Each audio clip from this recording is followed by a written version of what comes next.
छतरी के आगे भी बढ़ेगा। अरे बढ़ेगा ना। देश चिड़िया सोने की और चूहे चूमे खेत, राजा खाए बुफे प्रजा सोए भूखे पेट। आदमी सारे आम है, 9 to 5 के गुलाम है, देश बदलते कल मुझे आज थोड़ा काम है। कॉमन सेंस रेयर, ये तो अनकॉमन सेंस है, बिजी रहती है जनता यहाँ पे फालतू के ट्रेंड में। कॉमन सेंस रेयर, ये तो अनकॉमन सेंस है, लगी पड़ी हो जितनी भी एटीट्यूड इमेंस है।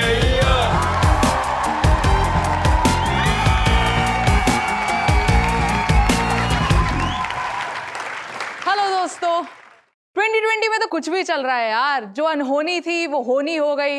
इंस्टाग्राम की नज़मा आपी अब सोनी की सलोनी हो गई। Thank you fake audience. वैसे ये शो मिलने से सबसे बढ़िया काम ये हुआ है कि अब मुझे वाईफाई की टेंशन नहीं है और ना ही अब मुझे कैमरा अपने हाथ में पकड़ना पड़ता है। तो अब मेरे हाथ खाली हैं। तुम्हारी बहन अब कुछ भी कर सकती है। मैं ये कर सकती हूँ, मैं ये भी कर सकती हूँ, और हाथ तो आप लोगों के भी फ्री हैं, तो आप तालियां बजा सकते हो। कितनी सपोर्टिव ऑडियंस है। तालियों से आते हैं गालियों पर। 2020 एक ऐसा साल रहा जिसमें सिर्फ 4 महीने आए, जनवरी, फरवरी, लॉकडाउन और अब काउंटडाउन। वैसे कोरोना जितना लंबा चल गया, यकीन नहीं होता कि ये चाइनीज वायरस है ना? पेंडेमिक के बावजूद इंडिया चाइना बॉर्डर पर तनाव बना रहा। चाइना की हरकतें देखते हुए हमारी सरकार ने 100 से ज्यादा चाइनीज ऐप्स पर बैन लगा दिया। टिकटॉक और पबजी यूजर्स की तो एकदम दुनिया ही उजड़ गई। इनफैक्ट एक टिकटॉक यूजर की आंखों से तो पहली बार असली आंसू निकले। और इसी महीने एक नया स्कैम भी सामने आया। नहीं, 92 वाला हर्षद मेहता नहीं, #नो प्रमोशंस। मैं बात कर रही हूँ टीआरपी स्कैम। मुंबई पुलिस का कहना है कि कुछ मीडिया हाउसेस अपना चैनल देखने के लिए लोगों को पैसे दे रहे हैं, वो भी 500 रुपए। मुझे ये करने के 450 मिल रहे हैं। टीआरपी एक ऐसा नशा है जिसकी लत को पूरा करने के लिए न्यूज चैनल्स ने पूरे बॉलीवुड को ड्रग्स का अड्डा घोषित कर दिया। लोगों को ये दिखाने की कोशिश की गई कि फिल्म की शूटिंग पर लाइट्स, कैमरा और एडिक्शन होता है। हालांकि कुछ फिल्म्स को देखकर जरूर लगता है कि वो ड्रग्स लेकर ही बनाई गई है, लेकिन ये सच नहीं है कि बॉलीवुड में सब ड्रग्स लेते हैं। मम्मी, मैं तो डिजिटल से हूँ। रिपोर्टर्स की भीड़ एक्टर्स की गाड़ियों के पीछे ऐसे दौड़ लगाती थी कि गली के कुत्तों को भी कॉम्प्लेक्स हो गया। एक रिपोर्टर तो चिल्ला चिल्ला कर सबसे पूछ रहा था, क्या आप ड्रग्स लेते हैं, क्या आप ड्रग्स लेते हैं? लेकिन फिर बाद में पता चला कि वो तो ड्रग डीलर था। बेचारा बोनी के लिए अपने कस्टमर ढूंढ रहा था। बॉलीवुड ने अब कहा है कि इनफ इज इनफ। सभी बड़े एक्टर्स और बैनर्स ने चैनल्स पर मानहानि यानी कि डेफेमेशन का केस किया है। न्यूज चैनल्स भी जवाब में मानहानि का केस करना चाहते थे, लेकिन जब मान ही नहीं है तो हानि कैसी। खैर, ये तो थी 2020 की बातें। अब आते हैं आज के अपने टॉपिक पे। फैमिली के साथ क्वालिटी टाइम स्पेंड करना अच्छी बात है, लेकिन too much of it is called unemployment. Abhishek Bachchan once demanded कि हफ्ते में 4 शनिवार होने चाहिए, अब 7 होते हैं। 2018 से 2020 के बीच इंडिया का अनएम्प्लॉयमेंट रेट एवरेज 9% तक रहा है। भाई सीवी भेजा है, थोड़ा देख लियो। Is India's new good morning greeting. 4th grade की जॉब्स के लिए स्कॉलर्स और पोस्ट ग्रेजुएट कैंडिडेट्स तक अप्लाई करते हैं। थैंक गॉड मैंने सिर्फ ग्रेजुएशन किया है। बेरोजगारी ऐसे लेवल पर पहुंच चुकी है कि 4 लोग फोन पर लूडो खेल रहे होते हैं और पास में 40 लोग सलाह देने के लिए खड़े होते हैं। हालात ये है कि सोशल मीडिया पर पीएम का बर्थडे बेरोजगार दिवस के रूप में मनाया गया और पूरे दिन ट्रेंड करता रहा। लेकिन बेरोजगारों के साथ तो ये हर साल होता है। बर्थडे पर पापा बोलते हैं, वाह बेटा, कैंडल तो एक फूंक में बुझा दिया, बिल्कुल अपने करियर की तरह। स्टेट गवर्नमेंट्स और सेंटर गवर्नमेंट ने 1200 करोड़ रुपए, सुना आपने, 1200 करोड़। इतना कमाने के लिए आपको केबीसी 1200 बार जीतना पड़ेगा। लेकिन सरकार ने ये पैसा सिर्फ एसएससी, रेलवे और दूसरे रैंडम जॉब वैकेंसीज के रिक्रूटमेंट फॉर्म्स बेचकर ही कमा लिया। लेकिन अभी तक रिक्रूटमेंट प्रोसेस स्टार्ट नहीं हुआ है और ना ही कैंडिडेट्स को कुछ क्लियरली बताया गया है। इसलिए पिछले कुछ महीनों से अनएम्प्लॉयड यूथ थाली और कैंडल लेके प्रोटेस्ट कर रहे हैं। लेकिन मेन स्ट्रीम मीडिया में इस पर कोई चर्चा नहीं हुई, क्योंकि कोई भी एंकर ऐसे मुद्दों पर बात करके खुद बेरोजगारों की भीड़ में शामिल नहीं होना चाहता। गरीब के रसोड़े में खाने को कुछ नहीं है, लेकिन भारतीय इंटरनेट इस बात से परेशान है कि कोकिलाबेन के रसोड़े में कौन था। खुद का बैंक अकाउंट बिना धनराशि के खाली कुकर जैसा हो गया है, लेकिन उसको ये जानना है कि राशि ने चने क्यों निकाले थे। Center for Monitoring Indian Economy (CMIE) has reported that over 18 million people lost salaried jobs in formal sectors in India during COVID.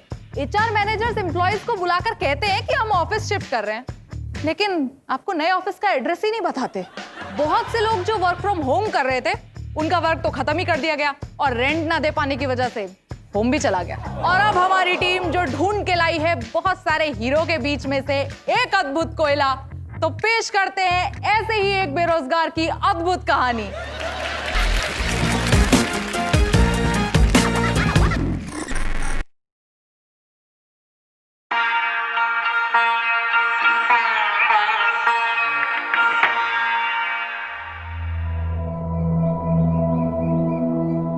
Punjabi rap के व्यूज और चाइनीज बैट के वायरस दोनों कब बढ़ जाए कुछ पता ही नहीं चलता। बेरोजगारी का भी कुछ वही हाल है। एम्प्लॉई ऑफ द ईयर तो हर कंपनी में एक होता है, पर अनएम्प्लॉय ऑफ द ईयर पूरे देश में एक। और देश में इतने बेरोजगार थे कि उनमें से अनएम्प्लॉय ऑफ द ईयर को ढूंढना मुश्किल ही नहीं, ए दिल है मुश्किल था। हमारी टीम भी जॉब एप्लीकेंट्स के तरह हार मानने ही वाली थी, पर तभी हमारी मुलाकात हुई बेरोजगार कुमार से।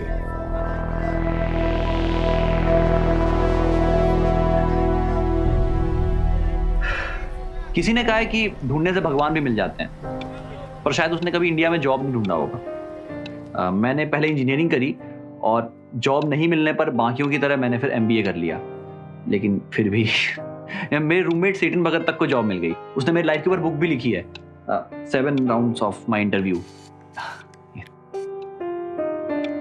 मैंने एग्जाम के लिए फॉर्म भरा तो डेट नहीं आया, डेट आया तो रिजल्ट नहीं आया, रिजल्ट आया तो पोस्टिंग नहीं हुई, और पोस्टिंग हुई तो किसी और की। पेपर लेते लेते पता नहीं कब रोलिंग पेपर लेने के दिन आ गए।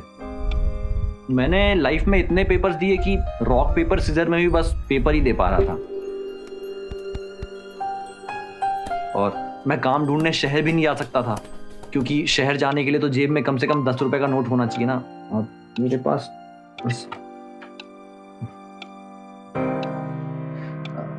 मेरी कोई ज्यादा डिमांड्स नहीं थी। In fact I put the free in freelancer, but फिर भी नो जॉब। देखिए, हर चीज से आप कुछ ना कुछ सीख सकते हैं। जैसे कि अभी आप लोग जहां से आए होंगे, वहां पे गोल चक्कर पे ना 3 मिनट की रेड लाइट लगती है। So not everybody knows this, but I used to work there. अच्छा, तो कितना कमा लेते थे आप? यही कोई कभी 2 रुपए दे गया, कभी 9 का नोट पकड़ा दिया। You know, beggars can't be choosers. और फिर हम मिले बेरोजगार के परिवार से। बैंक के नाम पे सिर्फ स्पर्म बैंक गया है ये, और उन्होंने भी रिजेक्ट कर दिया क्योंकि भाई साहब के जीन्स अच्छे नहीं है। और पहनो वो फटी हुई जीन्स। भैया ना एक वक्त की रोटी और 2 वक्त के ताने खाते हैं। मेरी जो ट्यूशन वाली फ्रेंड्स है वो कहती है कि भैया इतने बड़े लूजर हैं कि वो ना वर्जिनिटी छोड़कर सब लूज कर चुके हैं। वो कहावत है ना, आमदनी 98 खर्चा रुपया। अब आमदनी 98 तक तो हम बहुत पहले पहुंच चुके थे, लेकिन ये साला खर्चा 4850 के नीचे जाता ही नहीं है। भाई साहब, आसपास के ढाबों में चाइल्ड लेबर की इतनी अच्छी अच्छी वैकेंसियां निकली थी, इतनी अच्छी अच्छी, उनके लिए भी निकम्मा ओवरेज निकला। पिछले हफ्ते इन्हें हॉस्पिटल में एडमिट करना पड़ गया, तो फिर डॉक्टरों ने कही कि इन्हें दवा से ज्यादा अब दुआ की जरूरत है। तो मैंने बोला थैंक यू, क्योंकि दवा तो हम वैसे भी अफोर्ड नहीं कर पाते। ज्यादातर बेरोजगार हार मान के दूसरा काम धंधा ढूंढ ही लेते हैं, जैसे influencer, TikToker, news debate panelist. But Kumar used to think out of the box. He had the spark. You see, it's just simply a genius. By the way, these are my resume and my degrees. If you guys have any vacancy, I can assist to any of the campus. If you. इधर recruiters ने job देने से मना किया, उधर girlfriend ने blow job.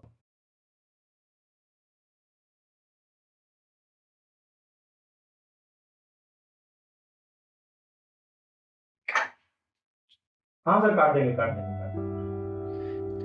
तो girlfriend भी चली गई। मैंने उसकी शादी में डीजे के लिए अप्लाई भी किया था, बट वहां भी नो जॉब। बाकी देश का तो पता नहीं, पर मैं 2010 में ही डिमोनेटाइज्ड हो गया था। पानी मिलेगा? नहीं?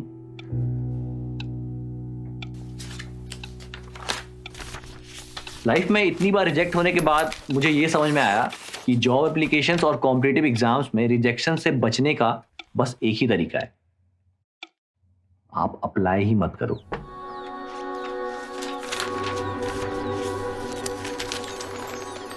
देखो, अगर आप अप्लाई ही नहीं करोगे तो वो रिजेक्ट कैसे करेंगे? And then everything changed. मतलब अगर बेरोजगार होने के नुकसान हैं तो उसके फायदे भी बहुत सारे हैं। वो कहते हैं ना, every coin has two sides. मैं आपको दिखाता, बट मेरे पास कॉइन ही नहीं है। अब मेरे पास वक्त ही वक्त है। मुझे ऐसा लग रहा था कि मैं फिर से अपना बचपन जी रहा हूं। पॉकेट मनी तो मैं घर से ले ही रहा था। जॉब में रहने वाले लोग अक्सर अपनी फैमिली को टाइम नहीं दे पाते, बहुत स्ट्रेस में रहते हैं, बाल झड़ने लग जाते हैं, थोड़ा बहुत मर जाते हैं। बट मुझे ऐसी कोई दिक्कत नहीं है। My family loves me. Job ढूंढते वक्त रिज्यूमे में काफी सारा झूठ लिखना पड़ता है। मैं उस पाप से भी बच गया। मैं पेंडेमिक में जॉब से फायर भी नहीं हो सकता। मेरे घर पे कभी इनकम टैक्स की रेड भी नहीं पड़ सकती। अच्छा, आप एक बात बताओ, अगर आपका वॉलेट लेके कोई भाग जाए तो आप लोग परेशान हो जाओगे, राइट? है ना? बट मुझे नो टेंशन एट ऑल। ले जाओ जिसको ले आना है कि नहीं? यार आप ही बताओ, इससे ज्यादा सुकून भरी जिंदगी और कौन से प्रोफेशन में है? इसी अनूठे दृष्टिकोण और अटूट जज्बे ने बनाया है बेरोजगार कुमार को बाकी सभी बेरोजगारों से अलग, और इसीलिए ये है हमारे unemployed of the year. Honestly speaking, मुझे लगा ही नहीं था कि मैं अनएम्प्लॉय ऑफ द ईयर बन पाऊंगा। बेरोजगारी का ये सफर मैंने शुरू तो मजबूरी में किया था, बट अब मजा आने लगा है। इसने मुझे सब कुछ दिया, बस जॉब नहीं दी। कुछ चीजें हैं जो मैं रिग्रेट करूंगा, जैसे कि ऑफिस लाइफ, बॉस आपका काम चुरा के खुद कैसे क्रेडिट ले लेता है, अप्रेजल टाइम में आपका कार्ड कैसे देता है, और 9 to 5 वाले जॉब से जब आप बहुत परेशान हो जाते हो तो पैशन फॉलो करने का सपना देखने लगते हो। ये सब कुछ चीजें हैं जो मैं मिस करूंगा, बट उसके अलावा सब मिला है मुझे। तो बस भगवान से एक ही दुआ है कि अगले जन्म मुझे एम्प्लॉय ही कीजो।